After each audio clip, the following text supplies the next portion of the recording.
Alright guys, welcome back. So in the past dozen or so lectures, we've covered the basics of video production from our first steps in pre-production where we figured out what we're going to do, and then through production where we actually went and made everything. Now, all that work with preparation, lighting, audio, and video hopefully led to an easy and rewarding shoot where you used all that equipment we talked about so much with perfect accuracy and where nothing ever went wrong. I'm honestly kidding, there's always something that goes wrong. Moore's Law is definitely something that applies to video production. And well, maybe you haven't shot any video yet and you want to do it all later, that is perfectly fine as well. Well, either way, that leads us to the next phase, which is post-production. Now it's time to assemble all those video pieces into an amazing finished product.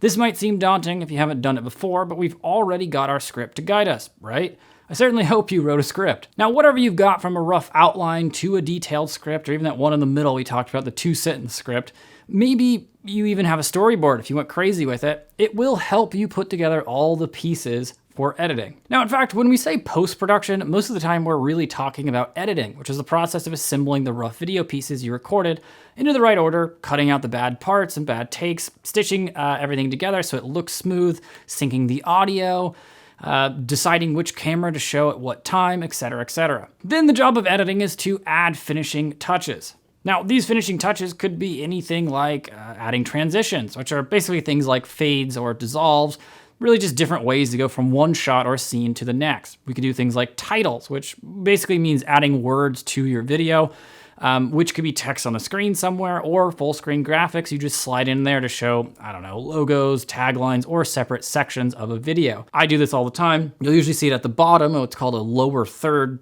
title. And sometimes I put it over my shoulder. You can also add sound and music, where you add more audio beyond the stuff you recorded with your main subjects during production. Maybe you need some sound effects to make the video cooler, or might you just want to add some background music to make your talking head video a little bit less awkward. Now there's more you can do, and we'll talk more about that stuff when we jump into an editing program in our next lecture, but that brings up a great question. What kind of video editing software should you need? Now, let me give you a quick rundown, regardless of whether or not you're actually going to do the editing yourself. If you're on a budget, yeah, you should do the editing yourself. Even if you're hiring someone else, I think you should still learn the basics of it so that when you do hire someone and work with them, you can actually communicate effectively and know what they're talking about. Now, there are really 3 different categories of editing software. At the bottom, you've got the amateur level, and now these are the things that your moms and dads will want to use to edit photos taken in their iPhones from vacation or soccer games or their cats chasing laser pointers. They're going to use like video editor apps on their phone or free programs like iMovie on the Mac. Those programs do basic editing, and those people don't generally need more than that. Now, but at the top of the spectrum, you have professional level editing programs. Now, these are for people who cut videos for a living, whether it's, instructional lectures like this one, movie trailers, commercials, you name it. They need full-featured programs with lots of power, especially if they're into creating special effects or animation. It's possible you might be on this level if you have lots of experience editing video, but some of the pro software choices here can be a little bit pricey. But then of course you have the in-betweens. So if you're not an amateur and you're not a pro, well, you're somewhere in the middle. And that's, if I had to guess, that's where most of you guys are. Now that's the content creator level. You plan on producing videos regularly. You want them to look and sound awesome. You might be dipping into some features to make them look even cooler, but at the end of the day, making videos is not your life, and you're not doing anything that hasn't been done a million times somewhere else. You just want software that's got some power behind it in case you need to do something fancy, and you just want to make sure it has a decent array of features and templates that can save you time. Oh yeah, and you also generally want something that's not going to break the bank entirely.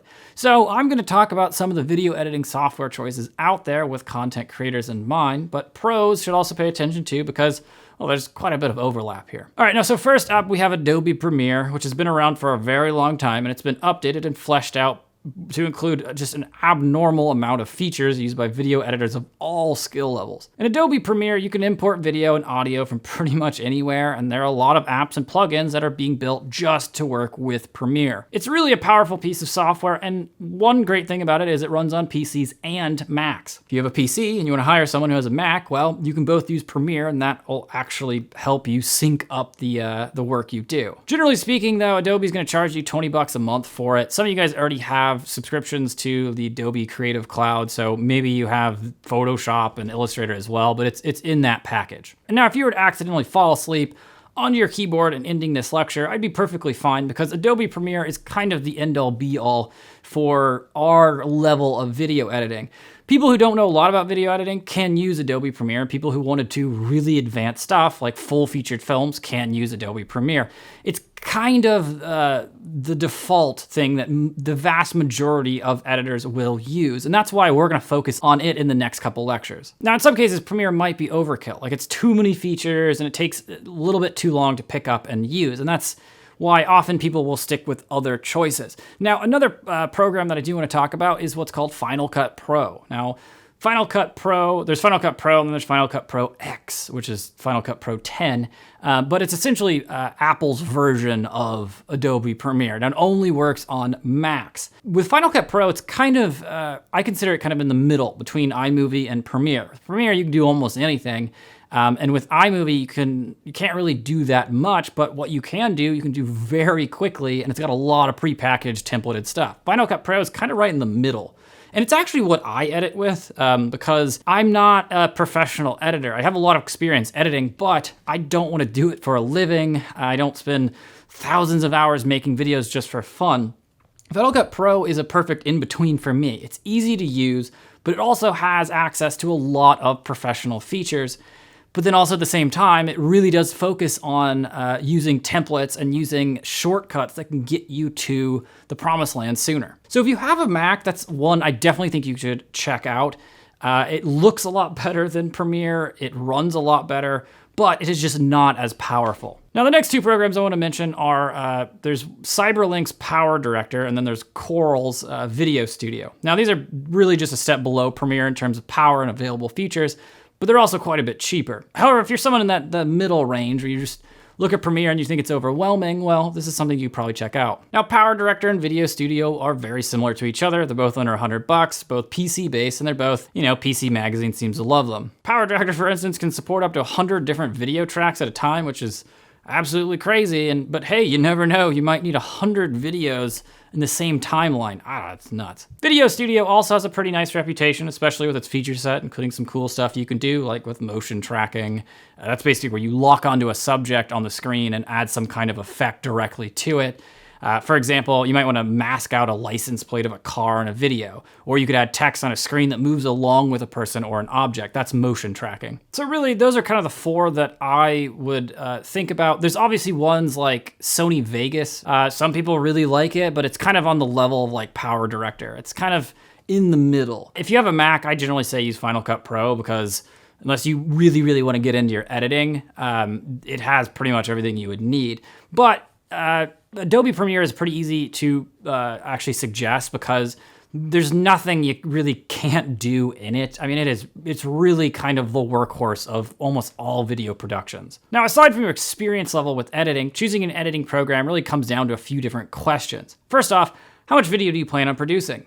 Or in other words, how serious is this video thing for you? If you're just dipping your toes in the water to see if you even want to make videos, it doesn't really make sense to spend a lot of money on equipment and editing software. But maybe you are ready to dive in, you're really committed to this, well, then you might need to find something that fits your plans and just pay for it. Now, if you have a lot of plans, as in a lot of videos you want to produce, well, then you probably should go with something that's more versatile. Now, lower tier programs like Video Studio have pumped the brakes on all the advanced features and things you could do in a pro level app like Final Cut Pro or Adobe Premiere, but most likely they wouldn't really need anyway. So with Video Studio, you're still getting a quality program that's highly recommended, especially if you're just starting out. So if you're committed to videos, the next question is, what type of videos do you plan on producing? Now, if you plan on producing tutorials, interviews, and straightforward types of videos, you could probably use anything really to cut it together. You need to shop around and look at specific features you might want, but generally most editing programs can do whatever you need. If you plan on doing a lot of screencasts, you might invest in a screencast recording software or editing program like Camtasia or ScreenFlow. Or if you're cheap, just use Screencast-O-Matic. Those programs have screencast type features already built in, like the ability to do picture-in-picture mode,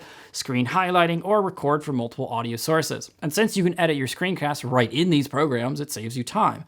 So in the end, you could use an app like Camtasia by itself, Or you could complement it with Premiere as well as Camtasia. Use Camtasia for the screencast, take that video, throw it into Premiere where you edit it in with your normal camera video. Either way, pretty legit. So my advice is generally just to look in the mirror and see how serious you are about video. If you're serious about it, I'd probably go with Adobe Premiere, and it's really only a monthly charge, so it's not that bad. If you're on a Mac and you want to kind of work in a sweet spot where you want to make good videos, but there's nothing really off the top of your head that's really crazy and out there that you want to do, then Final Cut Pro is a pretty decent option. Unfortunately, you have to buy Final Cut Pro up front, and it's like $300 unless you pirate it.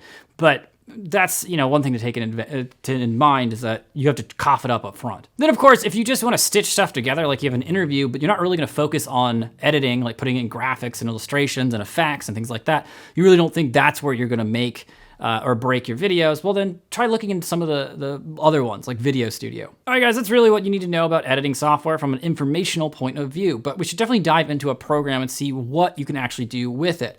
That's gonna be on our next lecture. We're gonna tackle Adobe Premiere, and it's kind of important regardless of what software you use because all of them have very similar elements. All right guys, anyway, I'll see you then.